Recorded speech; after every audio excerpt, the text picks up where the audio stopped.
Salut à tous les amis, bienvenue pour cette nouvelle vidéo. Je suis accompagné de Romain. On va déballer ton joujou. Ouais. Et du coup, pour commencer, bon, on s'attaque à du très lourd. Déjà, on est dans le nouveau studio. Hein. Là, c'est très lourd. Là, on est dans le nouveau studio. Ça change un petit peu de setup d'avant. Donc, c'est la première vidéo tech de la chaîne. La première vidéo setup avec le nouveau setup de la chaîne. Bref, c'est première pour tout. Vas-y, on ouvre lequel en premier alors. On ouvre le petit ordi. Alors du coup on a quoi? On a le Razer. Alors du coup j'ai tous les specs en tête. Razer Blade 2002. Donc alors c'est emballé, c'est bien emballé en vrai. C'est vraiment bien vu. Donc un genre de matelas gonflable en fait. Donc on a l'alimentation en RNF très incroyable. Et on a le bloc qui est assez fin, plutôt basique, hein. On retrouve chez à peu près tous les concurrents. Et la boîte. La boîte, il y a un PC dedans. Donc la boîte, elle est... Donc vous avez vu que l'autre boîte n'est pas du tout... Il n'y a rien écrit sur le fait que c'est du Razer. Il faut juste lire l'étiquette. Il y avait juste les partenaires dessus, je crois. On avait Thunderbolt, ouais. HDMI et Dolby qui sont les, je pense, et Intel en Intel. Qui sont sûrement les partenaires qui ont payé pour être sur la boîte. On retrouve les specs sur la boîte. On retrouve les specs sur la boîte, bah, c'est parfait. On nous dit qu'il y a un i7 donc de 10e génération, je crois. Dernière génération. On a un écran Full HD qui est à 144 Hz. Et ça c'est cool pour le gaming, c'est cool pour le montage aussi, c'est un très bon écran. 16 Go de RAM, 500 Go de SSD et on a dedans une RTX 2060. Alors il y a une RTX 2060 dedans parce que les nouvelles cartes graphiques arrivent. Et s'il y a un deuxième collier à côté, c'est pas pour faire joli. Non. Donc du coup, on va l'ouvrir comme ça pour qu'ils voient. Alors je sais pas, je l'ai jamais ouvert. Voyons voir. Petit emballage Razer qui va bien. Donc Gold Green with Razer. Donc il y a toute une explication sur le système qu'ils sont tout est biodégradables dans leur emballage. Et que c'est fait pour être mieux. Ça c'est vrai que les grandes marques le font, Apple le fait depuis quand même déjà pas mal d'années de mettre en avant le côté bah, faut recycler les produits. Et Razer, dont un peu le Apple du PC gaming, le fait. Après il est putain de fin, c'est impressionnant. Hop, et dans la boîte on retrouve aussi le livret qu'on regarde. Donc là la boîte est très jolie, ça protège bien. Ah, du ASMR un petit peu.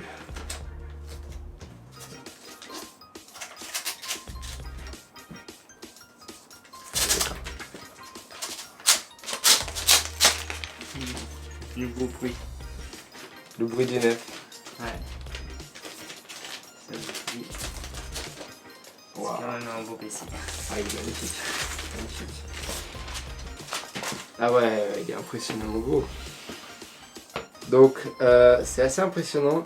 Le form factor, c'est très carré, très cubique. On se retrouve à un design très ancien et très simpliste. Ça fait un peu penser aux anciens MacBook. C'est des Razer quoi. Et ils ont... Ouais, c'est simple. Et j'aime bien, moi, en vrai, leur retour un peu à des choses basiques. Une petite protection. Ouais. Ah ouais, elle est bien. Elle est... Oh, wow. Ça sent neuf. Oh, il n'y a pas l'odeur, mais... Ah, ça sent bon. En 6 Go au niveau de la 2060, donc c'est quand même très bien. Donc c'est un i7 10750H, voilà. Et c'est un Seeker 12 threads à 5 GHz, voilà, de quoi s'amuser.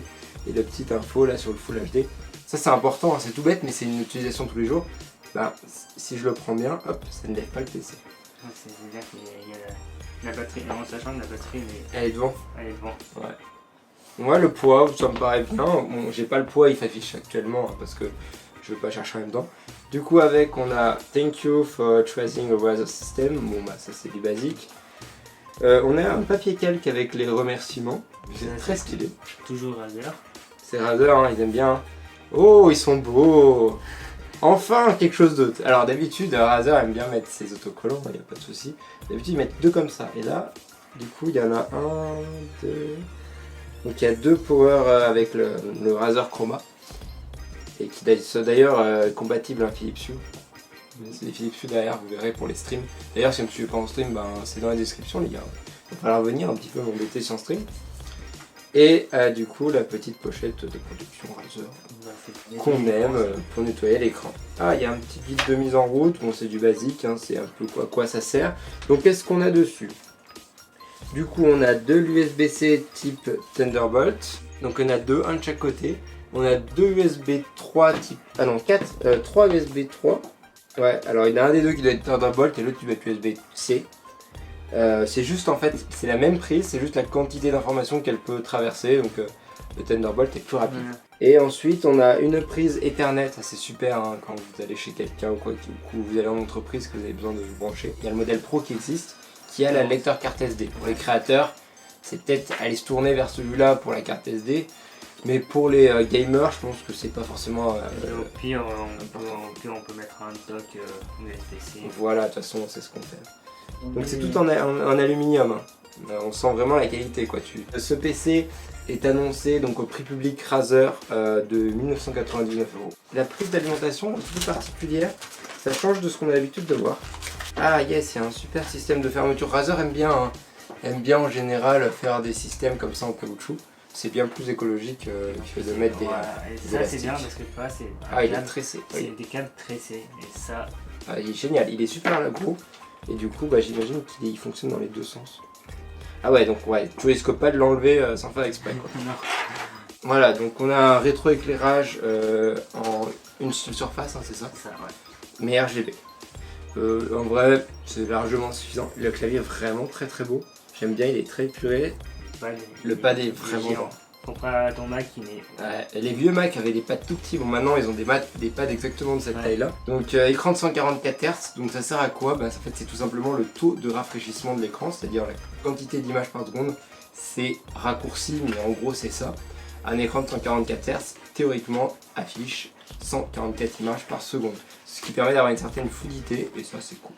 Ah ça c'est bien, il s'ouvre bien en arrière comme ça, génial, parce que là du coup vous ne le voyez pas. Comme ça on va pouvoir unboxer le colis d'à côté. Donc là, c'est le colis qu'il faut avoir si on veut pas une grosse carte graphique. En fait, il t'a pas pris une grosse config. En fait, autant avoir une unité graphique fixe maison. Ouais. Si on veut la déplacer, on la déplace. Et avoir un PC quand même haut de gamme pour quand on va aller chez des gens. Ouais, ce qui est bien aussi, c'est ça permet une évolution. C'est-à-dire que là, aujourd'hui, il va pouvoir avoir une carte graphique déjà de type PC fixe qui est bien mieux refroidie que les PC portables. Ça c'est chiant à ouvrir. Voilà. Comme ça. Oui. Donc là, on reconnaît la marque, hein, Razer. Hop. On fait ça. Il risque pas de s'en aller. Non. Hop. Il pèse son petit poids. Voilà. Donc vous aurez remarqué, l'emballage est vraiment professionnel, on a quelque chose qui est bien fermé, on n'a pas à s'inquiéter du transport. Ah ouais. Petit coup encore. ASMR.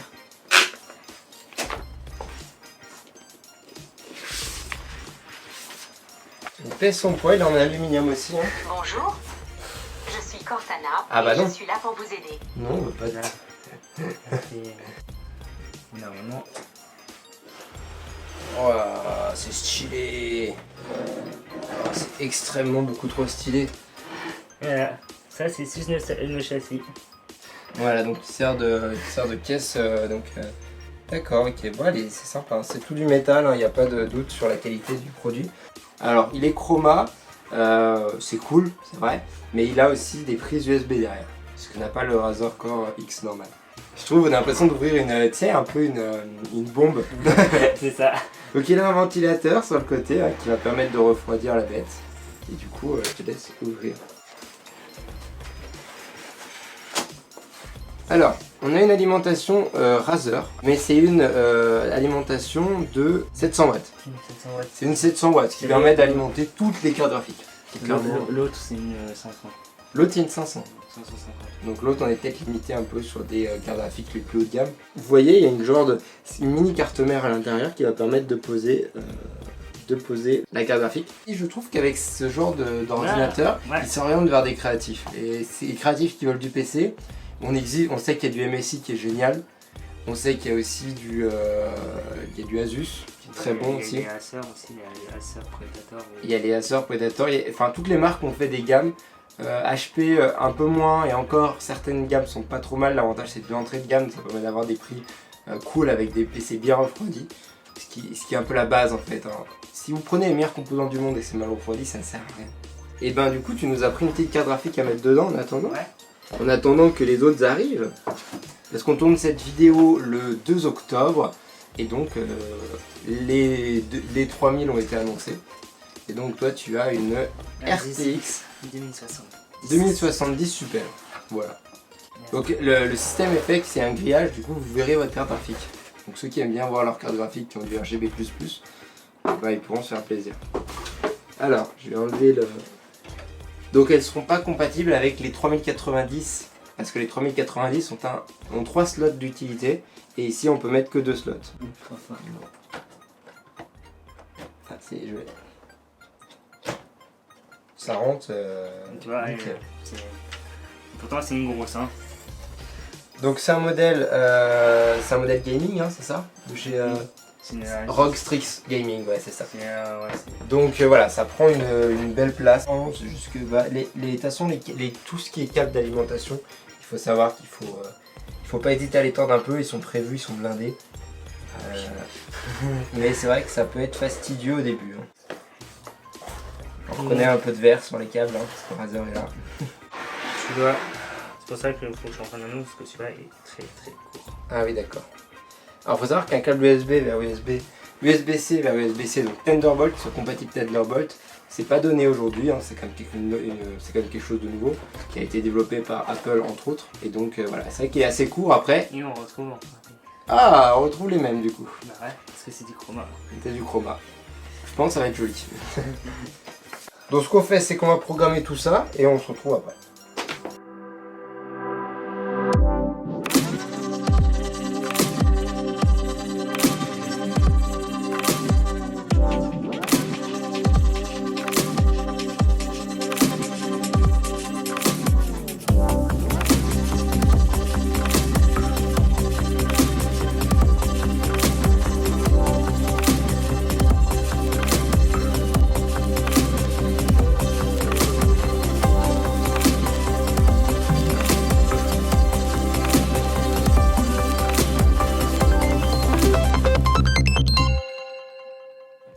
Du coup, on a tout mis en marche. Voilà, le Razer Core est branché. Donc, on a fait la config. C'était vraiment le config basique Windows. Et quand on a branché le Razer Core, il s'est direct mis en route. Il a installé le driver qui était préinstallé. On a quelque chose qui va durer dans le temps, sur lequel on peut évoluer. C'est un peu le mix entre l'ordi portable et l'ordi fixe. C'est vraiment une manière de faire ça. Est-ce que pour un créatif, ça peut être un bon PC? Moi, je pense que oui, parce qu'il y a un très bon pad. Il y a les mêmes gestes que sur Mac, avec les doubles doigts, les 3 doigts sur le pad, et ça c'est vraiment génial. On vous mettra quelques tests de benchmark juste pour comparer avec et sans le Razer Core. On voit sur ces tests qu'on passe de 5943 à 7837, c'est un vrai gain de performance. Sur le CPU, on a aussi un gain de performance d'environ 200 points.